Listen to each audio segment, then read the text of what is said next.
It's the Side Quest Podcast.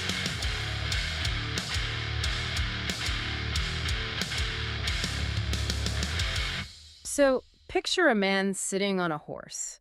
He is completely surrounded by this suffocating sulfurous smoke from musket fire. The noise is just absolutely deafening. Oh, it would have been terrifying. Right. And his heavy wool coat actually has 4 distinct bullet holes ripped straight through the fabric. 2 horses have already been shot out from underneath him today. The men all around him are panicking. They're fleeing into the woods, just being slaughtered. But this man, he doesn't panic at all. Not even a little bit. No, he just calmly rides through the crossfire, organizing the survivors. And he will actually write to his brother later that the sound of those bullets whistling past his head was incredibly charming, which is wild. And you know this man. You see him literally every day because he is in your wallet right now, just staring out from the $1 bill. Yeah, we have this collective image of George Washington as, well, basically a marble monument. You know, this stoic, perfectly composed, rigid figure who never raised his voice, never got his hands dirty, and frankly looks like he was born as an elderly statesman made of stone. History really has a habit of smoothing out the rough edges of its protagonists. Okay, well, let's unpack this, because the actual flesh and blood human being behind that marble facade was a 6'2", highly athletic frontiersman who possessed a famously fierce, almost like volcanic temper. Oh, his temper was legendary. He had to work so hard to control it. Exactly. I mean, this is a man who survived deadly smallpox, nearly drowned in ice-choked rivers, and essentially sparked a massive global world war by accident in his early 20s. So our mission for today's deep dive is a complete chronological walkthrough to deconstruct that marble man. From his birth in 1732 to his death in 1799, we're going to explore how a young Virginia planter with absolutely no formal classical education managed to just will himself into becoming the very first president of the United States. And really the indispensable architect of a brand new republic. Right. So where do we even begin to ground a life this massive in reality? Well, right off the bat, you really have to understand the soil he grew out of. To understand George Washington, you must understand the colonial Virginia planter class of the early 18th century. Okay, set the scene for us. So this was a society where land, wealth, and political power were just inextricably linked. It wasn't just about, having money in a bank. Your entire social identity, your family's future, and your legal authority were completely dictated by the dirt you owned, and specifically the cash crops that dirt could produce. So it is an entirely agrarian aristocracy. If you aren't tied to the land, you basically do not exist in the upper echelons of this world. Exactly. And he enters this deeply stratified world on February 22, 1732. He's born at his family's plantation on Pope's Creek in Westmoreland County. His parents are Augustine Washington and Mary Ball Washington. And we have to remember here, George is born a British subject. Right, he's not an American yet. Not at all. He is a child of the empire, growing up in a colony that considers itself a very proud outpost of London. Now, the Washingtons were prosperous. They owned land, they participated in local politics, but they were by no means the colonial royalty of Virginia. They weren't the top tier. No, they were essentially upper-middle-class planters. So a step below the grand, wildly wealthy dynasties like the Fairfaxes or the Carters. And the sources show they moved around quite a bit during his childhood. By 1738, they settle at Ferry Farm, which is right on the Rappahannock River. So he is growing up completely immersed in the rhythms of agricultural labor. He's absorbing all of it. Yeah, he understands the river systems, the seasons, the harsh realities of plantation management. But then the foundation of his childhood completely shatters when he is just 11 years old. His father, Augustine, dies in 1743. And that death, the death of his father, is really the defining psychological rupture of George Washington's early life. Because in colonial Virginia, inheritance strongly favored the eldest son. Which George was not. Right. Augustine had been married before, so he had 2 older sons from that first marriage, Lawrence and Augustine Jr. The lion's share of the estate, all the prime acreage, goes directly to those older half-brothers. Leaving George with what? Well, George, along with his mother Mary and his younger siblings, are left with Ferry Farm and an income that is barely sufficient to maintain their social standing. Man, imagine being an 11-year-old kid. You are grieving your father, and suddenly you are watching your older brothers inherit the entire world while you are thrust into this terrifying state of financial precarity. You're living in a society obsessed with wealth, and your safety net just vanishes. It really forged an intense, almost obsessive drive for self-reliance and financial independence in Washington. I mean, he realized before he was even a teenager that no one was going to hand him his fortune. He was going to have to extract it from the world himself. And that lack of inheritance had an even more profound consequence, honestly. It completely derailed his education. Because his older brothers got the classic elite experience, right? They were sent across the ocean to Appleby Grammar School in England to learn Latin, Greek, and classical philosophy. Well, George gets absolutely none of that. His formal instruction was incredibly patchwork. He had a few private tutors. He learned reading, writing, and practical math like geometry and trigonometry. But he never received the classical humanist education that his future peersmen, like Thomas Jefferson or James Madison, just totally took for granted. And that really stuck with him. Oh, throughout his entire life. Washington carried this deep, agonizing insecurity about his lack of formal learning.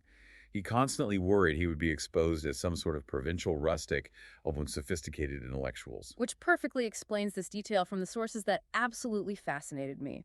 Before he was 16, he obsessively copied out a document by hand called the 110 Rules of Civility and Decent Behavior in Company and Conversation. Such a revealing document. It really is, because if you read these rules today, they sound exactly like a modern teenager obsessively consuming life hack or grind set podcasts. It's all about, how to bow, how to eat politely, how to suppress your emotions in public. It wasn't just him wanting to be a polite kid. It was a desperate survival strategy. Yes. He is trying to hack his way into the elite class by flawlessly mimicking their behavior. And that deliberate mimicry basically became his actual personality. Because he was so terrified of sounding uneducated or saying the wrong thing, he developed this public persona of intense, measured deliberation. He spoke slowly.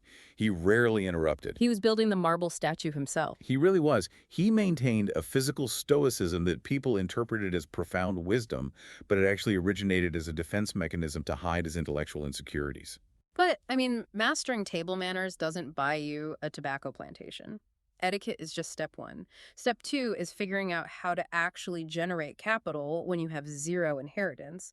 And Washington realizes his primary assets are his sheer physical size, his mathematical mind, and his older brother Lawrence. Lawrence is the bridge here. Lawrence had inherited Mount Vernon and subsequently married into the Fairfax family. Now, the Fairfaxes essentially owned millions of acres of the northern neck of Virginia. They were untouchable elites. So in 1748, Lawrence helped secure a spot for the 16-year-old George on a month-long surveying expedition into the western Virginia frontier. I'm trying to picture this. He's 16 years old. Most 16-year-olds today are just trying to pass a driving test. He is heading into uncharted, heavily forested wilderness, dealing with hostile terrain, wild animals, and unpredictable elements. He was incredibly dangerous. So how does an uneducated teenager turn a rugged camping trip into the foundation of a real estate empire? By mastering the physical mechanics of surveying. Surveying in the 18th century was grueling, highly technical work. You are dragging heavy iron chains. They were literally called Gunter's chains through swamps and over mountains just to measure tracts of land. That sounds miserable. It was. You are calculating angles using a circumferentor. You are mapping complex river systems. And Washington was phenomenally good at this. He had a natural spatial genius. By 1749, at just 17, he leveraged his connections to be appointed the official surveyor for the newly formed Culpeper County. And the brilliant part is how he gets paid. He isn't just taking a standard salary. He is taking his surveyor fees and immediately using them to buy the choicest tracts of land he is mapping out on the frontier. He has insider trading knowledge, basically. Exactly. He knows where the best timber and water rights are before anyone else does. And beyond the financial windfall, think about the physiological and mental conditioning happening here. He is learning how to survive in the wilderness for weeks at a time on meager rations. He's learning the topography of the frontier. Without knowing it, he is undertaking the exact tactical training required to lead an army through that very same landscape decades later. That is such a great point. But all that frontier conditioning gets put to a very different test a few years later. In 1751, his older brother Lawrence contracts tuberculosis. desperate for a cure, Lawrence decides to travel to the tropical climate of Barbados, and George goes with him. And this is actually a really important piece of trivia. This is the only time George Washington ever sets foot outside what would become the United States. Wow, really? Yes. And the trip is a total catastrophe. Not only does the tropical air fail to cure Lawrence's tuberculosis, but while they are in Barbados, 19-year-old George contracts smallpox. Wait, so surviving a deadly disease on a Caribbean island basically gave him the biological armor he needed for the Revolutionary War. It's an incredible irony, but yes. Smallpox was a horrific disease in the 18th century. It begins with severe fever, vomiting, and muscle aches, and then you get the eruption of these fluid-filled pustules across the entire body. The mortality rate was astronomical. But he pulls through. He survives, though his face was left lightly pockmarked for the rest of his life. But by surviving, his immune system manufactured biological armor. He gained lifelong immunity to the very pathogen that would later wipe out entire regiments of his army during the Revolutionary War. Yeah. If he doesn't take that trip, history might look very different. The tragedy really compounds when they return, though. Lawrence dies in 1752, and then mere months later, Lawrence's young daughter Sarah also passes away. So because of the inheritance structures, 20-year-old George Washington suddenly becomes the master of Mount Vernon. He goes from the precarious younger brother to the head of a massive estate almost overnight. And Mount Vernon really becomes his anchor, but he doesn't have time to just settle into the life of a gentleman planter yet, because the geopolitical tectonic plates of North America are shifting, and that intimate knowledge of the western frontier he gained as a surveyor makes him incredibly valuable to the British Empire. Right, so we had 1753, you had the British Empire expanding westward from the Atlantic, and the French Empire expanding southward from Canada. And they are on a direct collision course right in the Ohio Valley. The royal governor of Virginia, Robert Dinwiddie, needs to send an ultimatum to the French forces building forts in British claimed territory. And who does he pick to deliver it? A 21-year-old Major George Washington. This is just a staggering assignment. The French forts were located hundreds of miles away in the dense, freezing wilderness near present-day Pittsburgh. Washington has to travel 900 miles round trip through hostile territory in the dead of winter. And he barely survives the return journey. He and his guide, Christopher Gist, are forced to build a makeshift raft to cross the Allegheny River. Now, the river is totally choked with massive blocks of ice. I read about the mechanics of this crossing, and it is harrowing. Washington is using a long pole to push the raft through the rushing water. The pole gets jammed in the ice, the raft violently jerks, and Washington is catapulted directly into the freezing, violent river. In heavy winter clothing, too. Yeah, he manages to grab the raft and pull himself out, but they are stranded on an island in the middle of the river overnight in sub-zero temperatures. Gist's fingers and toes suffer severe frostbite. But Washington is fine. He makes it back to Williamsburg and delivers the intelligence. Dinwiddie immediately takes Washington's Journal of the Expedition and publishes it. It gets reprinted in London. So at 22, Washington is suddenly an internationally recognized name. He's the bold colonial frontiersman. But as the sources point out, fame does not equal military competence. The very next year, 1754, Dinwiddie sends him back out as a lieutenant colonel with a small force to actually push the French out. And what happens next is a masterclass in how a provincial officer's lack of experience can ignite a geopolitical powder keg. So to be clear, the father of our country basically started a massive global conflict by accident, got surrounded, and had to surrender. Essentially, yes. He's moving his troops through the woods, and he receives intelligence that a French detachment is nearby. Washington, acting very much on edge, ambushes this small French camp at a place called Jumonville Glen. During the chaotic skirmish, the French commander, Ensign Jumonville, is killed. Which was a massive deal. Huge. The French claim Jumonville was on a diplomatic mission, just like Washington had been the year prior. Washington claims they were spies. Regardless, Washington has just spilled the first blood of what will become the French and Indian War, and ultimately the 7 Years' War, a massive global conflict between Britain and France. And Washington's immediate follow-up to this is a tactical disaster. Knowing the main French force is going to hunt him down, he retreats to a meadow and builds a miserable circular wooden stockade that he literally names Fort Necessity. It was a terrible defensive position. He built it in a depression in the ground. So when a massive force of French and Native American fighters surrounds him, the skies open up. A torrential downpour floods the fort. And water is the ultimate enemy of 18th century warfare, right? Because if your black powder gets wet, your muskets are completely useless. You're basically holding heavy metal sticks. Exactly. With his gunpowder ruined and his men drowning in muddy trenches, Washington is forced to surrender. And it gets worse. He signs a surrender document written in French, a language he cannot read. Due to a terrible translation by his interpreter, Washington unknowingly signs a document where he formally admits to the assassination of Ensign Jumonville. Oh man, what a nightmare. It is a profound, humiliating defeat. He resigns his commission and goes home in absolute disgrace. But the British Empire isn't done with the Ohio Valley. In 1755, they send a massive professional army under General Edward Braddock to take the French forts. And Washington, who is still craving that official British military commission, volunteers to ride along as an aide to Braddock. This is the infamous Braddock Campaign. Braddock is a European general who expects to fight European-style battles, lining up in open fields. He marches his massive column of men, artillery, and supply wagons deep into the heavily wooded frontier near the Monongahela River, and they walk directly into a devastating ambush by French and Native American forces. This brings us right back to the image from the very beginning of our deep dive. The woods just erupt in musket fire from an invisible enemy. The British soldiers completely panic, bunching together, shooting their own men in the confusion. General Braddock is mortally wounded. The command structure completely disintegrates.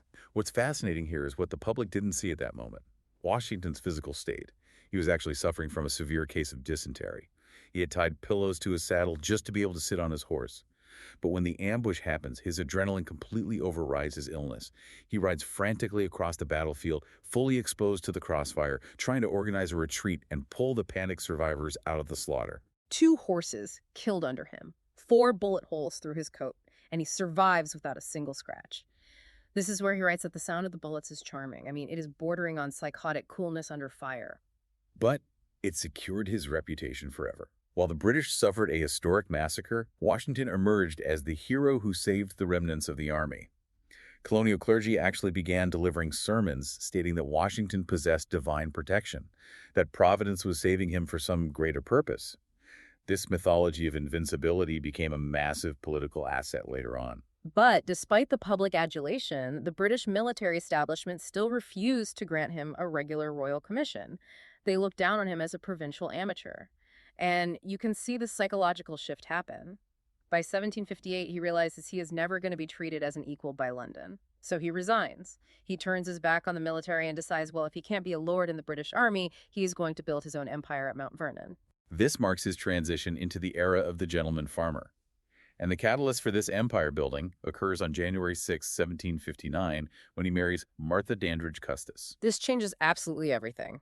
Martha is a widow from the Tidewater region of Virginia, and she is staggeringly wealthy. She brings massive tracts of land, liquid capital, and 84 enslaved people to the marriage, along with her 2 young children, Jackie and Patsy. Martha really was the anchor of his life.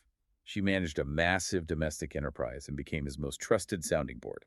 With Martha's capital infused into his own holdings, Washington spends the years between 1759 and 1775 aggressively expanding his operations.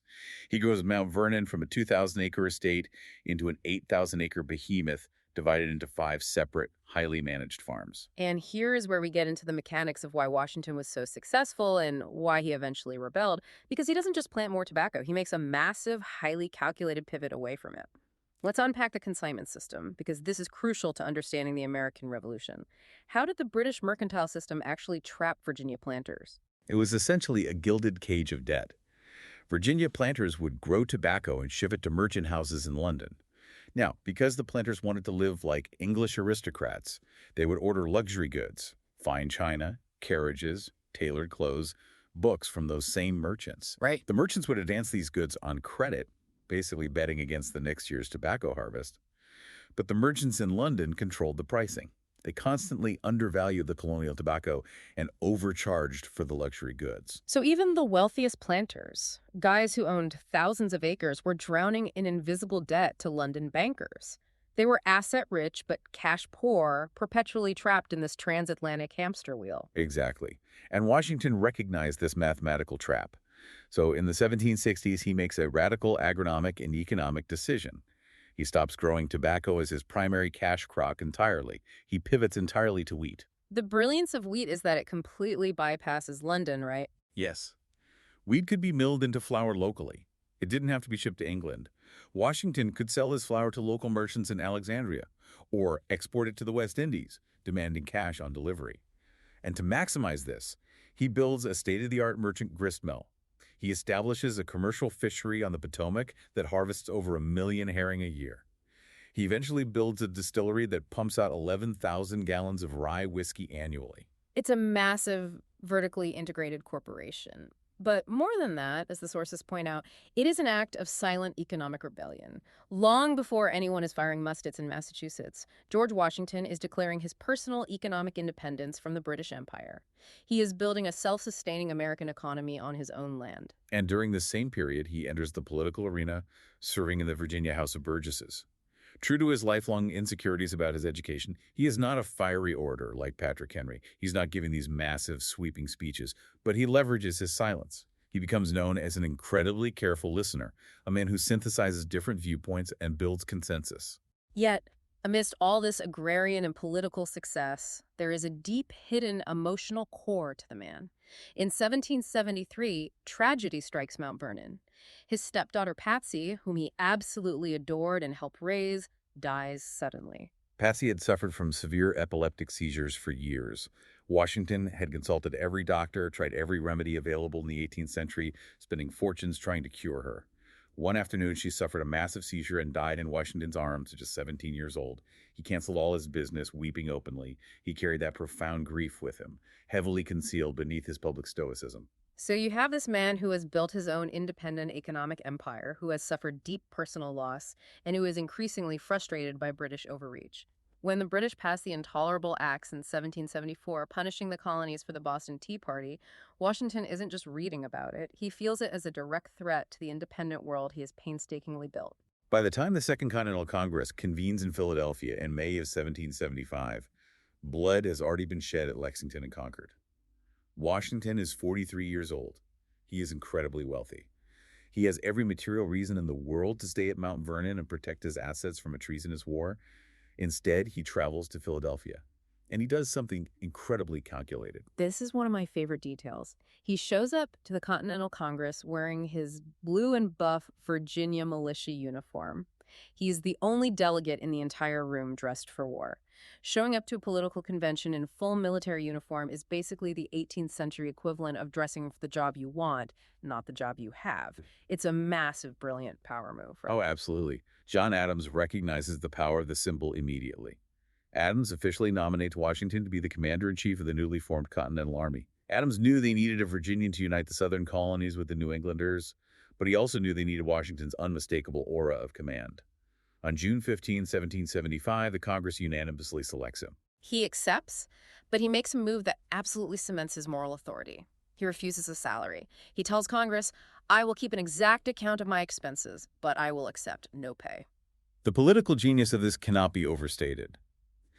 By refusing a salary, Washington instantly neutralizes any accusation that he is a mercenary or a warlord seeking personal enrichment. He elevates the cause of the revolution into a moral crusade. He becomes the physical embodiment of civic virtue. He writes a quick letter to Martha, telling her he expects to be home by the fall. He is disastrously wrong. He wouldn't truly return to Mount Vernon for 8 agonizing years, because what he inherits isn't really an army. It's an armed mob surrounding Boston. And we have to be clear here, Washington was not a tactical military genius. Far from it. He had never commanded large formations of infantry, cavalry, and artillery. He had never managed the logistical nightmare of feeding and supplying tens of thousands of men. His early tenure as commander was defined by a steep, almost fatal learning curve. If he had no experience commanding large formations and lost so many battles early on, how did he actually win the war? Because 1776 is just a cascading series of catastrophes. The British send an armada to New York. Washington tries to defend the city and is completely outmaneuvered. He suffers humiliating defeats at the Battle of Long Island, at Kips Bay, at White Plains. His army is chased out of New York and hunted across New Jersey. By December of 1776, the Continental Army is on the verge of total disintegration. They have retreated across the Delaware River into Pennsylvania. The men are starving. Their enlistments expire on December 31st, and disease is rampant. The revolution is literally days away from collapsing. Put yourself in his boots for a second. The winter weather is brutal. Your men are marching without shoes, leaving trails of blood in the snow. The Continental Congress has fled Philadelphia in terror. The British have set up winter garrisons, assuming the rebellion will just quietly freeze to death. And this is where Washington pulls off one of the most audacious gambles in military history. The crossing of the Delaware on Christmas night, 1776. Let's get into the mechanics of this, because it wasn't a calm boat ride. He secures these massive, flat-bottomed iron ore boats called Durham boats.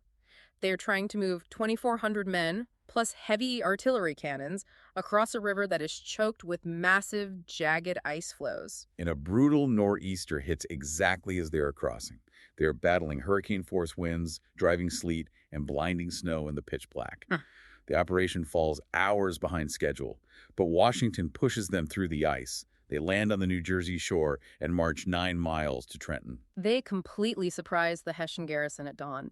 It is a stunning, overwhelming victory. And he doesn't stop. A week later, he outmaneuvers the main British force and strikes again at Princeton, winning another victory. What Trenton and Princeton revealed was Washington's true military genius. Like you asked earlier, how did he win? It wasn't battlefield tactics. If we look at the mechanics of his success, it was a strategy of endurance. Like a rope-a-dope boxing strategy. Exactly. Washington realized that to win the war, he didn't need to destroy the massive British military. He just had to let them exhaust themselves swinging at him. His only victory condition was keeping the Continental Army alive in the field. As long as the army existed, the political entity of the United States existed. He became the master of the strategic retreat. But keeping the army alive meant enduring unspeakable suffering. And that brings us to the winter of 1777 to 1778 at Valley Forge. Valley Forge was the crucible. The army was decimated by typhus, dysentery, and exposure. They had virtually no supplies from Congress. Men were boiling their own shoes to eat the leather. But the crucial detail is that Washington did not leave. He could have retreated to a comfortable headquarters in a city. He chose to stay in the freezing, disease-ridden camp with his men. That shared suffering forged a psychological bond between Washington and his soldiers that nothing could break. And it's also where the army actually learns how to fight, thanks to the arrival of Baron von Steuben, a Prussian military officer who drills the ragged survivors into a disciplined, professional force capable of standing toe-to-toe with British regulars. This newly professionalized army, combined with the vital entrance of the French Navy and French ground forces into the war, ultimately leads to the climax in 1781 at Yorktown. British General Cornwallis makes a fatal strategic error, backing his army of 8,000 men onto a peninsula in Virginia, just waiting for the Royal Navy to resupply him. But Washington, working brilliantly with the French generals Rochambeau and Lafayette, senses the trap. He force marches his combined army south. And crucially, the French fleet arrives in the Chesapeake Bay and drives off the British ships. Cornwallis is completely surrounded by land and sea. Washington begins a relentless artillery bombardment. On October 19, 1781, Cornwallis is forced to surrender. The sight of thousands of British regulars marching out to lay down their arms effectively breaks the political will of the British Parliament to continue the war. The war is won, but one of our sources argues that Washington's greatest, most heroic act didn't happen at Trenton or Yorktown. It happened 2 years later in a building in Newburgh, New York. The Newburgh Conspiracy of 1783. This is the moment the infant republic almost died in its crib. The fighting is stopped, but the peace treaty isn't signed yet. The Continental officers are camped at Newburgh, and they are furious. Congress has not paid them. They are facing financial ruin. A plot circulates among the officers to march on Philadelphia, depose Congress, and establish a military dictatorship. Which, historically, is exactly what happens after almost every revolution. The military takes over. Washington hears about the mutiny and walks uninvited into their meeting. The atmosphere is toxic. These hardened combat veterans are glaring at him. He gives a speech urging them to respect the civilian government, but it's falling flat. They are too angry. And then, Washington performs a moment of calculated, devastating emotional theater. He pulls a letter from a congressman out of his pocket to read to them. He stares at the paper, seemingly confused, stumbling over the words. Then he slowly reaches into his pocket and pulls out a pair of spectacles. Now, he had never worn glasses in public before. He puts them on and says, "Gentlemen, you will permit me to put on my spectacles, for I have not only grown gray, but almost blind in the service of my country." It is an absolute emotional sledgehammer. He doesn't assert his authority. He displays his vulnerability. He reminds them that the war has physically broken him just as much as it has broken them. The officers were stunned. Men who had survived bayonet charges and freezing winters began to weep openly. The conspiracy evaporated in that single instant. Washington's vulnerability achieved what military force could not. And he follows this up with the ultimate act of renunciation. In December 1783, he formally resigns his military commission to the Continental Congress. He surrenders supreme power and gets on his horse to ride home to Mount Vernon. When King George III in London is told that Washington plans to step down and return to his farm, the king replies, "If he does that, he will be the greatest man in the world." No victorious commander in modern history had ever willingly surrendered power like that. He became a global icon of Republican virtue. But while the man was a legend, the nation he birthed was fundamentally broken. The United States is operating under the Articles of Confederation, which is basically a weak treaty between 13 independent countries. The federal government has no power to tax, no president, no federal courts. It's a disaster. It culminates in 1786 with Shays' Rebellion, where debt-ridden farmers in Massachusetts literally take up arms and shut down the courts. Shays' Rebellion terrifies the political elite. It proves the nation is sliding into anarchy. They realize they have to scrap the Articles and build a stronger central government. So they call for a constitutional convention in Philadelphia in 1787. And they know, absolutely, that the convention will have zero legitimacy unless George Washington is in the room. They practically drag him out of retirement. He presides over the convention all summer. But here is a really fascinating insight from the sources. Washington barely speaks during the debates. While brilliant, egotistical men like Alexander Hamilton and James Madison are screaming at each other, Washington sits in the president's chair in complete, calculated silence. It was the supreme application of his lifelong discipline.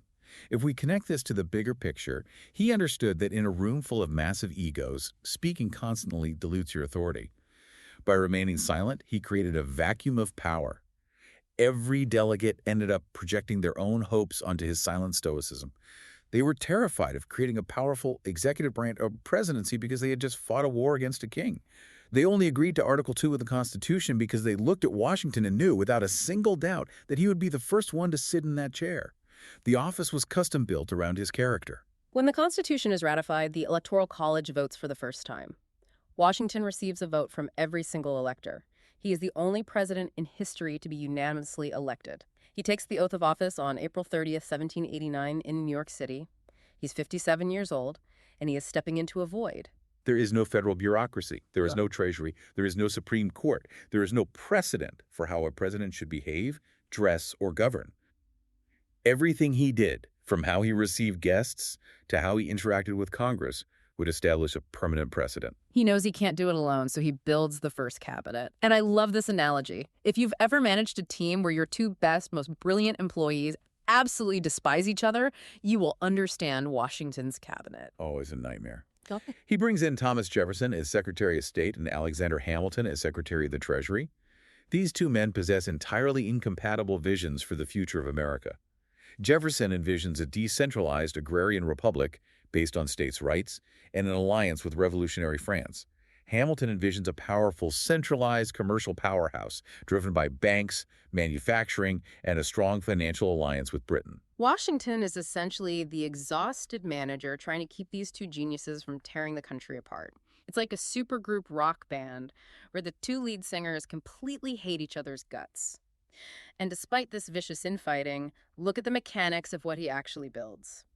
He establishes the precedent that the president, not Congress, dictates foreign policy by issuing the Proclamation of Neutrality in 1793, keeping the fragile U.S. out of a massive war between Britain and France. He establishes executive privilege. And he proves that the new Constitution isn't just a piece of paper. It has actual power. This is demonstrated during the Whiskey Rebellion of 1794. Which is deeply ironic, given his own massive whiskey distillery at Mount Vernon. Western Pennsylvania farmers refuse to pay Hamilton's new federal excise tax on whiskey. They start tarring and feathering tax collectors. How does Washington respond? He doesn't wait for Congress to act. Washington personally mounts his horse and leads a force of nearly 13,000 federalized militia across the Appalachian Mountains to crush the rebellion. It remains the first and only time a sitting American president has commanded troops in the field. The sheer awe of Washington riding at the head of an army causes the rebellion to instantly evaporate without a major battle. He proved the federal government could enforce its own laws. But by the end of his second term, the toll is immense. The factionalism between Hamilton and Jefferson has hardened into the first political parties. The partisan press is attacking Washington mercilessly, calling him a monarchist and a hypocrite. He is physically exhausted and deeply disillusioned by the vitriol. He decides he will absolutely not serve a third term. He needs to leave, but he also needs to leave a roadmap. This results in the farewell address of 1796, written with the help of Hamilton and Madison. It's essentially his final instruction manual for the Republic. In it, he issues 3 prophetic warnings. First, he warns against the destructive nature of political parties. He foresaw that hyperpartisanship would cause men to prioritize their faction over the nation, opening the door to tyranny. Second, he warns against regionalism, the idea of putting your identity as a Northerner or Southerner above your identity as an American. And third, he warns against permanent foreign alliances, urging the nation to avoid getting entangled in the ancient blood feuds of Europe. Those warnings really resonate today, but before we follow him into his final retirement, we have to pause the timeline, because the source material requires us to reckon with the central, inescapable moral contradiction of George Washington's life. The man who defined American liberty spent his entire life participating in the system of human enslavement. It is a profound historical tension, and following the sources, it must be addressed objectively. The mechanics of his wealth were entirely reliant on forced labor. At age 11, he inherited 10 enslaved people. By the time he died, there were over 300 enslaved individuals laboring at Mount Vernon. He actively bought, sold, and hunted down those who attempted to escape, such as Woney Judge, an enslaved woman who fled the presidential mansion in Philadelphia, whom Washington spent years trying to recapture. Yet the sources also show a private evolution in his thinking. During and after the Revolution, he expressed deep unease with the institution. Yes. In private correspondence to figures like the Marquis de Lafayette, Washington wrote of his desire to see a legislative, gradual end to slavery. But he never once leveraged his immense public capital to champion abolition during his presidency, fearing it would shatter the fragile union between northern and southern states. In his final will, he did take a definitive unilateral action. He ordered the emancipation of the 123 enslaved people he personally owned to take effect upon his wife Martha's death. However, we must understand the legal mechanics of 18th century property law here. He could only free the individuals he legally owned outright. He could not legally emancipate the dour slaves, the enslaved people who came to Mount Vernon through Martha's previous marriage. Upon Martha's death, those individuals were legally required to be distributed among her grandchildren, permanently separating families that had intermarried at Mount Vernon for 40 years. It is a devastating reality. History cannot resolve this contradiction. It can only acknowledge that the architect of American freedom was simultaneously complicit in its most profound moral failure. Having delivered his farewell address and navigated these massive complexities, Washington orchestrates the first peaceful transfer of executive power in the nation's history, handing the presidency to John Adams in 1797. And he returns to the place he always wanted to be, Mount Vernon. For 2 years, he throws himself back into the management of his farms. But the end comes suddenly, and the mechanics of his death are a tragic reflection of 18th century medicine. On December 12, 1799, the meticulous farmer rides out to inspect his properties. A brutal winter storm rolls in freezing rain, turning into sleet and snow. He stays in the saddle for hours. He returns home, soaked to the bone, and, true to his rigid discipline, refuses to change out of his wet clothes before eating dinner because he doesn't want to be late. The next morning, he develops a severe sore throat. Today, medical historians believe he contracted epiglottitis, which is a rapid, severe bacterial infection that swells the windpipe and cuts off the airway. As he struggled to breathe, his physicians were summoned. They applied the standard, aggressive medical treatments of the era, administering blisters to draw out toxins and performing massive bloodletting. And when we say bloodletting, we aren't talking about a small vial. They opened his veins multiple times over the course of the day. It is estimated they removed roughly 40% of his total blood volume in a matter of hours. This catastrophic blood loss almost certainly accelerated his death by inducing severe hypovolemic shock. His body simply could not oxygenate his vital organs. So the man who survived a global war, musket fire, and freezing rivers was essentially killed by his own doctors treating a sore throat. That is the ultimate tragic irony. It really highlights the fragility of life, even for a monument. Yet even as he was suffocating, his lifelong stoicism never broke. He checked his own pulse. His last recorded words to his secretary, Tobias Lear, were, "I die hard, but I am not afraid to go." He passed away on the night of December 14, 1799, at the age of 67. The news of his death shattered the nation and stunned the world. In France, his former enemy, Napoleon Bonaparte, ordered 10 days of national mourning. The British Royal Navy lowered their flags to half-mast in honor of the man who defeated them. At his funeral, his former cavalry commander, Light Horse Harry Lee, delivered the eulogy that cemented his legacy forever. First in war, first in peace, and first in the hearts of his countrymen. We'll see you next time.